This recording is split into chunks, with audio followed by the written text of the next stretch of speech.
Our presentation is on Fios technology.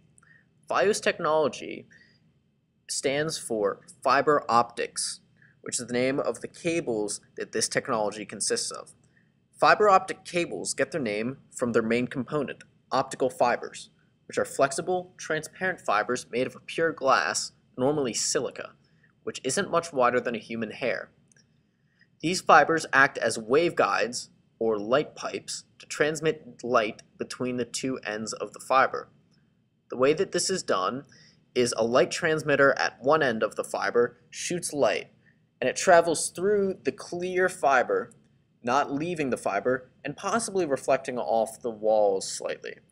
But it very rapidly reaches the other end of the fiber, is picked up by a light picking up receptacle, and then transferred into data or used to illuminate spaces or perform other functions. Optical fibers are widely used for fiber optic communications, allowing communication over long distances at higher bandwidths or data rates than other forms of communication. The reason for these added bonuses is because the data transfers so quickly, which is because it's being transferred by light, which moves at the fastest speed known to mankind, the speed of light. In other ways, Fios technology is more efficient than other forms of data transfer. For example, optical fibers are better than metal wires for transferring signals because signals in fibers have less natural loss over the course of the wire and cannot be affected by electromagnetic interference. This is a major problem with some copper fibers, which can be affected by radio signals or other outside phenomena. Optical fibers also have many other uses. For example, optical fibers may be used for illumination. In this case, the fibers are wrapped in bundles, which are then shaped into the appropriate shape needed to light the appropriate space, and then a light is passed through them to create an illuminating effect at the other end, acting as a sort of flexible flashlight. Another use is that the optical fibers can be used to carry images, allowing for viewing in tight spaces. These bundles of fibers can either broadcast light or show light like a screen projector onto a surface, or act as a screen themselves. Communication with optical means dates back to the 1790s, when a French engineer came up with a visual system using semaphores, which are apparatuses for conveying information by means of visual signals, to transfer messages over longer distances instead of relying on hand-carried messages. Next, Alexander Graham Bell developed the photophone in addition to the telephone. However, the wires carried electricity much easier and more reliably than the air carried light, which is what the photophone used. So the telephone was the more practical invention at the time. Optical transmission in general had been implemented in other fields before that of communication. Dentists would use materials such as glass and plastic to transmit light in order to see inside of patients better, especially with dentists inside the mouths, and other people implemented optical transmission for visual effects, such as in fountain displays where they would transmit the light along the actual water fountains. In the 1920s, an Englishman, John Baird, and Clarence Hansel from the United States patented the idea of transmitting images for television through hollow pipes or transparent rods, which were usually made of glass or plastic. In 1930, German medical student Heinrich Lahm was the first person to record transmitting images through these kind of bundles called optical fibers. Then in the 1950s, Abraham van Heel of Holland came up with the crucial idea of covering the fibers that transmit the images in order to better contain the refraction of light among the fibers so that the images would stay more intact and not become so fragmented.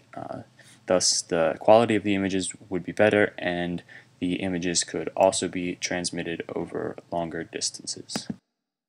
Okay, so one of the ramifications of fiber optics are that fiber optics have allowed us to communicate things quicker and more efficiently. Basically, they transmit images much quicker than other forms of communication. This is mainly because they actually use straight light to transmit the images, and that is how our senses pick them up and interpret the images. This is therefore a better way of transmitting the images than a different type of EM wave which has to break up the images into pieces and then refit them back together and fill in missing pieces to recreate the image. Clearly, there is much less involved with just transmitting the original image optically. One of the ramifications of fiber optic technology is something that NASA has been looking into. They are attempting to implement fiber optics as sensors on aircrafts, especially on the wings of the aircrafts. The objective of these sensors would be to allow the pilots and technicians, engineers, etc., to give them a better idea of how they can control the wing shape of an aircraft and thus adapt the wing to make the aircraft more efficient. What the fiber optic sensors do is they actually map out the shape of the wing and the contortions and such as it's in flight in using light. So this can be then displayed for the pilots, especially as they're flying. And instead of, obviously, as you're flying some kind of aircraft, you can't necessarily look at your wings, but having the display made from the sensors that are fiber optics, obviously, they are able to display the image of the wing, and the pilots can then adapt to these what these sensors are showing them, and they can change the shape of the wing in order to make the aircraft more aerodynamic, and therefore the aircraft will be more efficient, and that it will use less fuel, and there will be less wear and tear on the aircraft as well. Okay, so some of the main jobs that are included in the Fios industry or fiber optic cable industry are TV carrier technicians who install, repair, and just keep all around basic maintenance on fiber optic cables. Also, there's fiber optic wiring and the setup of people's houses, aka like the Fios guy and everyone else like that. Another job would be the industries that actually produce the fiber optic cables and the glass fibers that are used in all sorts of fiber optic systems. Finally, there's those who come up with new ways to implement the fiber optic cables into everyday life and discover and think of ways to innovate and use fiber optic cables for any sort of discovery or anything like that.